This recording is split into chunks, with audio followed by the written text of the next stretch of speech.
네, 연합야당 정치부 이현재 기자 나왔습니다. 첫 번째 주제 보겠습니다. 검증된 땡땡땡, 무슨 얘기입니까? 네, 검증된 공격수입니다. 자, 이번에 지명된 신원식, 유인촌, 김행 3명의 장관 후보자 얘기입니다. 윤석열 대통령이 최근 새롭게 임명되는 장관들이 갖춰야 하는 역량으로 정무적인 능력은 물론 싸울 줄 알아야 한다, 이 점을 강조했었는데요. 새 후보자가 여기에 딱 맞는 인사라는 분석이 나옵니다.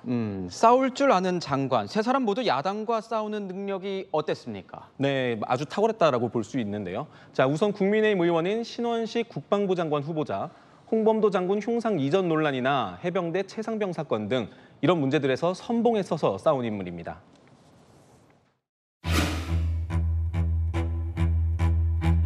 홍범도 장군이 봉오동 전투에서 공을 세웠다고 하나 자유시 거의 1,500명 되는 독립군의 씨가 마르는데 주역이었습니다. 지금 장관님 수사지휘를 한 거예요. 군대에서 연대장이 작전계획 잡아본 거 사단장이 야 이거 바꿔 그러면 외부 압력입니까? 네, 김행 여성가족부 장관 후보자도 만만치 않은 전투력을 보여왔습니다. 오늘부터 이재명 대표라는 표현을 쓰지 않겠습니다. 이재명 씨라고 부르겠습니다. 차마 깡패라고 부르지 못하는 것이 안타까울 뿐입니다. 만약에 MBC 측이 왜곡 보도하고 왜곡 편집을 했다. 그건 당연히 언론사의 책임이고요. 유인촌 문화체육관광부 장관 후보자도 이명박 정부 장관 시절에 국회에서 야당 의원과 격한 말을 주고받았는데요. 자, 지난달 대통령 문화체육특보로 언론 인터뷰를 하면서 지상파 3사가 정권 나팔수가 됐다. 머리띠 두드리고 정치 싸움만 하니까 새로운 콘텐츠가 나오겠냐 이렇게 말했습니다. 대통령의 요구에는 맞을 수도 있겠지만 임명이 된다면 앞으로 국회에서 야당과 충돌이 있을 수도 있을 것 같습니다. 네. 새 장관 이 후보자들의 재산도 공개가 됐던데 이것도 굉장히 화제입니다. 네, 인사청문 요청사가 지난 15일 국회에 제출되면서 새 후보자의 재산이 공개됐습니다. 자, 신원식 후보자가 19억 3천만 원, 김행 후보자가 163억 9천만 원, 유인촌 후보자가 162억 6천만 원으로 신고했습니다. 자, 유인촌 후보자는 18년 전 첫 재산 공개 대비 2배 정도 늘었는데 부동산 가격이 오른 게 영향을 미친 것으로 보입니다. 김행 후보자는 청와대 대변인이던 2014년에 비해서 140억 원이 늘었는데 보유하고 있던 주식 가치가 상승하면서 재산이 늘었다라고 해명했습니다. 자, 신원식 후보자의 경우 아내가 지난해 상속받은 고급 빌라의 지분을 국회의원 재산신고 내역에 누락했다라는 논란이 일었는데요. 신 후보자는 고의적으로 누락한 건 아니고 국회에도 소명을 했다고 해명했습니다. 청문회를 좀 봐야겠군요. 네. 두 번째 주제 보겠습니다.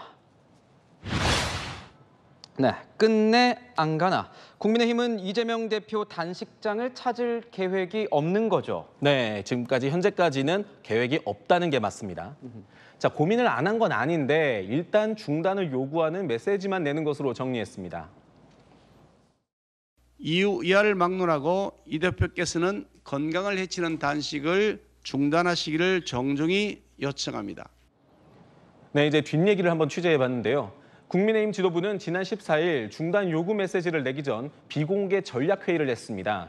이 자리에서 이 대표 단식이 국민적 지지를 못 받고 있는 데다 가더라도 이런저런 수용하기 어려운 요구나 듣는 모양새일 뿐 얻는 것이 없다는 결론을 내렸다고 하더라고요.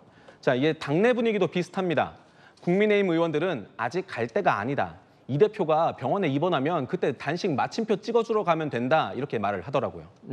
그래도 고민은 좀 깊어 보입니다. 처음에는 이 단식을 조롱하는 얘기까지 나왔는데 네. 최근에는 좀 자제하고 중단을 요구하는 모습이에요. 네, 김 대표 단식 초기에 이 대표 단식에 대해서 이렇게 말했습니다. 실제 단식인지 단식 쇼인지도 의문이지만 밤낮으로 유튜브 라이브 방송을 즐기는 이재명 대표의 모습에서 관심 받고 싶어하는 관종의 DNA만 엿보일 뿐입니다. 네, 이 대표 건강 상태가 심각하다는 의료진의 얘기가 나오면서 김 대표뿐 아니라 국민의힘 인사들의 태도에도 변화가 있습니다. 홍준표 대구시장은 어제 SNS에 철부지 어린애의 밥투정 같다고 했던 말은 사과한다면서 단식을 중단하고 건강을 챙기기 바란다고 썼습니다. 홍 시장은 왜 사과했냐라고 묻는 지지자 질문에 건강을 걸고 하는 단식을 조롱하는 것은 잘못이라고 말하기도 했습니다. 이정현 전 대표와 김성태 전 원내대표 등 이른바 단식 선배들도 공개적으로 여당 지도부를 향해 직접 좀 가보라고 조언하고 있습니다. 단식 상황도 지켜봐야 될 것 같습니다. 네. 자, 마지막 주제로 넘어가겠습니다.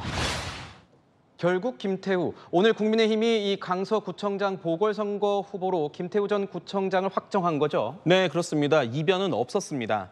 김태우 전 강서구청장이 국민의힘 경선에서 이기면서 후보로 확정됐습니다. 김 전 구청장이 직을 상실하면서 치러지는 보궐선거인데 윤 대통령의 사면 복권으로 다시 후보로 뛸 수 있게 된 겁니다. 이미 민주당 후보로 확정된 진교훈 전 경찰청 차장과 다음 달 11일 대결을 펼칩니다.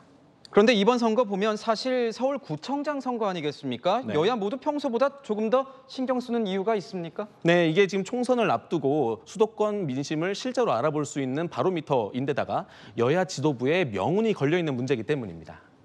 국민의힘 입장에서는 패배할 경우 연찬회 이후에 잠잠해진 수도권 위기론이 다시 들고 일어날 수 있습니다. 자, 그래서 이번에 지도부가 현실을 좀 알게 될 것이라는 의견도 있습니다. 국민의힘 소속 한 수도권 의원은 채널A 통화에서 총선 전에 예방주사 한 대 맞고 가는 게 낫다고 말하기도 했습니다. 반면 민주당에서는 선거에서 지게 되면 이재명 체제로는 선거가 어렵다, 이런 비명계 목소리가 힘을 얻을 수 있겠죠.